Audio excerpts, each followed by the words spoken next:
Now to a giant eyesore that is being called the world's worst repair job. The Great Wall of China, one of the most famous landmarks on Earth, now looks drastically different from its construction 700 years ago.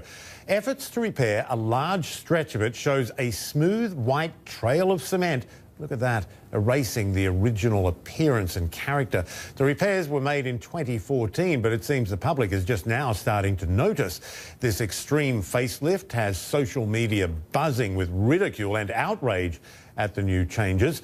Some pushing for regulation in restoration efforts. Seems like a smart idea.